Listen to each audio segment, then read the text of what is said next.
Hello दोस्तों, veterans नमस्कार। मैं दीवान सिंह। मैं आपको बताना चाहूँगा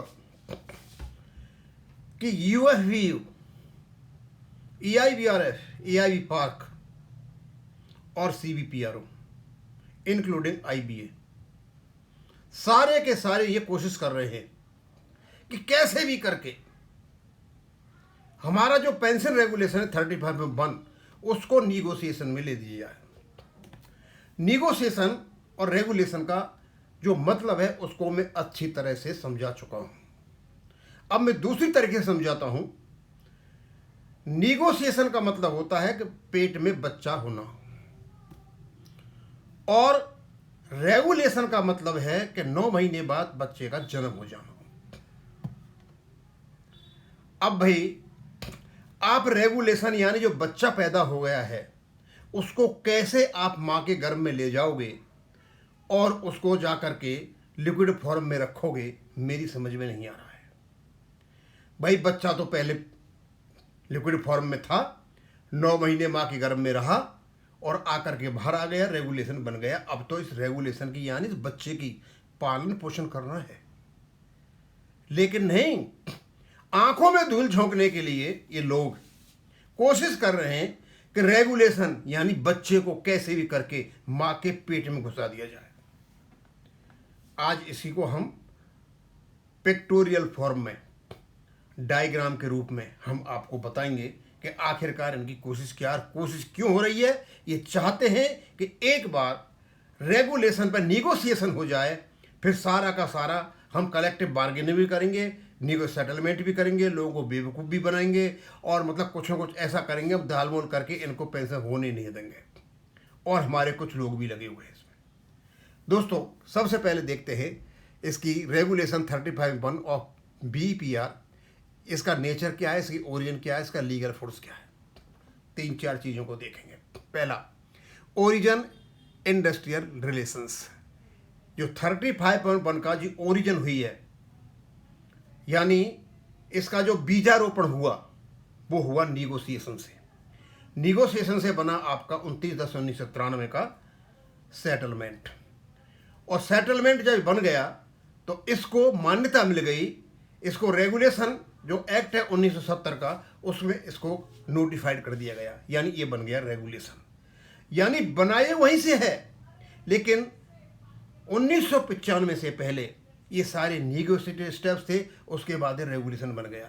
तो कहते हैं regulation 35(1) is the product of negotiated settlement under the industrial dispute act. ये जो निगोशिएशन हुआ इंडस्ट्रियल डिस्प्यूट के अंतर्गत 29/10/1993 का, ये IDA एक्ट 1947 के अंतर्गत हुआ, और उसी के आगे बना इनका निगोशिएटेड सेटलमेंट, यानी बातचीत करने के बाद ये फाइनलिटी पे पहुंच गए थे।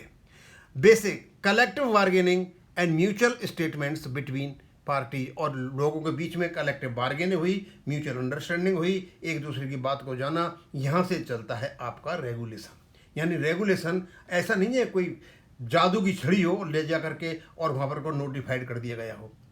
आगे, इनकॉर्पोरेशन इन स्टैट्यूटरी फ्रेमवर्क। जब ये बन गया, अभी तक ये निगोशिएशन का पार्ट है। उसके बाद इसको एक्ट 1970 के अंतर्गत ये निगोस terms were later incorporated as regulation 35(1) in the बाईपार्ट एम्प्लॉइज पेंशन रेगुलेशन 1970। और ये अपना जो 1995 का, जो यहाँ ये मैं गलत लग गया, 1970 का जो एक्ट था और BPR 1995 जो था, उसमें इसको इनकॉर्पोरेट कर दिया, यानी ये बन गया रेगुलेशन 35(1) ऑफ BPR प्रोवाइड्स। अब ये क्या करता है आपको मतलब ये क्या करता है, प्रोवाइड्स। अब ये बात देखिए यहाँ पे कि ये जो रेगुलेशन बन गया, क्या इसको वापस ले जा सकते हो, इसमें नहीं ले जा सकते हो, ये फाइनल होगा। It has reached the finality. Provides for pension updation mechanism, formula, frequency to protect retirees from the eroding effect of inflation. It is a statutory regulation, once notified it has the force of law. ये statutory regulation है, और जब ये notified हो गया तो ये बन गया कानून। लेकिन जो निगोशिएशन हुआ वो कानून नहीं है, वो दो पार्टियों के बीच में समझौता है, उसको कॉन्ट्रैक्ट कहते हैं। वो कॉन्ट्रैक्चुअल है और नॉन स्टैट्यूटरी है। लेकिन जैसे ही ये 35(1) में आया तो ये बन गया स्टैट्यूटरी और ये लॉ बन गया एक, और ये हो गया आपका subordinate law. Legal force and status as a statutory regulation framed under the act regulation 35(1) is more legal force and binding than the negotiated settlement. अब दोनों ही बाइंडिंग और फोर्सफुल होते हैं, एनफोर्सेबल होते हैं, लेकिन ये ज़्यादा फोर्सेबल है उससे ज़्यादा।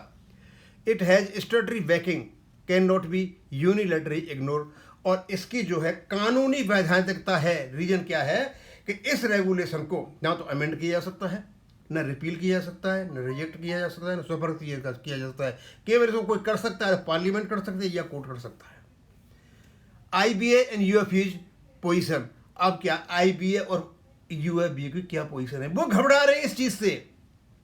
ये जो यहाँ से यहाँ, यहाँ से यहाँ, यहाँ से यहाँ चला, इस चीज़ से ये घबराए हुए। IBA and UFB are trying to pull regulation 35(1) of BPR into negotiation. ये है असली बात। IBA और UFB ये कोशिश कर रहे हैं कि ये 35(1) के रेगुलेशन को खींच लिया जाए निगोसिएशन में, यानी जो बच्चा पैदा हो गया है उसको वापस माँ के पेट में डाल दिया जाए। ये कोशिश कर रहे हैं कौन? IBA और UFB। इनकी ताकत यही है, रेगुलेशन के पास कोई ताकत नहीं है। They can do nothing at all. हाँ, निगोसिएशन में आ जाएगा तो उसके बाद ये अपनी चालें खेल सकते हैं, यानी अपनी चाल खेलने के लिए ये कोशिश कर रहे हैं इसको निगोसिएशन में लाया जाए।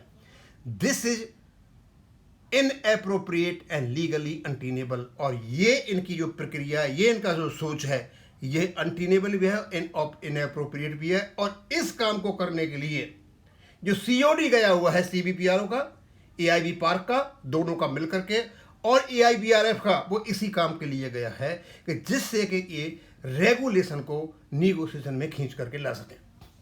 Correct position, regulation 35(1) is not a negotiable term.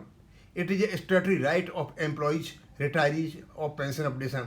It must be implemented in letter and spirit. Attempts to negotiate or dilute it should be rejected. और यदि अटेम्प्ट किए जाते हैं निगोशिएशन के, तो निगोशिएशन का अटेम्प्ट सीधा सीधा इसको डाइल्यूट किया जाएगा, इसको अमेंड किया जाएगा, रिपीट कुछ भी करें, वो एक्सेप्टेबल नहीं है। दोस्तों, मेरे ख्याल में आप इस डायग्राम से अच्छी तरह समझ गए होंगे।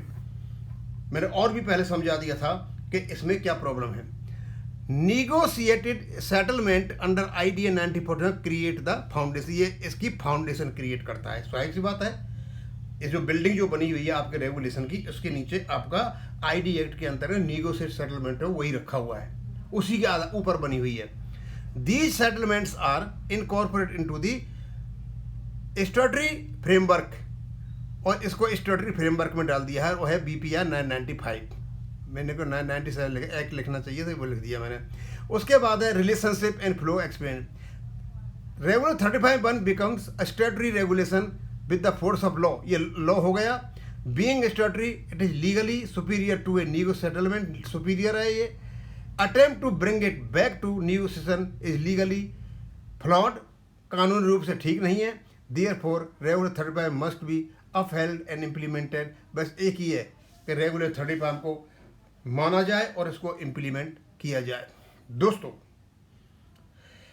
कुछ लोग कह रहे हैं कि हो सकता है अब जो माहौल बना हुआ है, बैंकटाचलम और ये 9 जो UFB के घटक दल हैं, ये हमारे पेंशन अपडेशन का पक्ष लें। ये पक्ष नहीं ले रहे हैं। यदि ये पक्ष लेंगे कि ये कहेंगे कि रेगुलेशन को इम्प्लीमेंट कीजिए, तो हम भी इनकी गाथाएं गाएंगे। चलो, कोई बात नहीं है, आप लोगों ने बहुत लोगों को मार लिया, बहुत ज़्यादा परेशान कर लिया, लेकिन अब भी ये लोग कोशिश कर रहे हैं इसको निगोशिएशन में ले जाने के लिए। निगोशिएशन में जाने का मतलब होता है इनकी दादागिरी, खाप पंचायत, पूरी खाप पंचायत है ये, और ये कुछ नहीं है। ये खाप पंचायत चाहती है कैसे भी करके इनके पास एक बार मैटर आ जाए, फिर इसको हम थोड़ा धीरे धीरे धीरे करके काटेंगे। दोस्तों, ये है इसकी कहानी, और ये मेरा शायद 8 तारीख को ही आएगा, 8 को देखोगे आप। और जिस दिन के मैं ज़्यादा वीडियो नहीं बना पाऊंगा, कोशिश करूंगा मैं सारी जानकारी का पहुँचूँ, यहीं ख़त्म करूंगा। थैंक यू, धन्यवाद।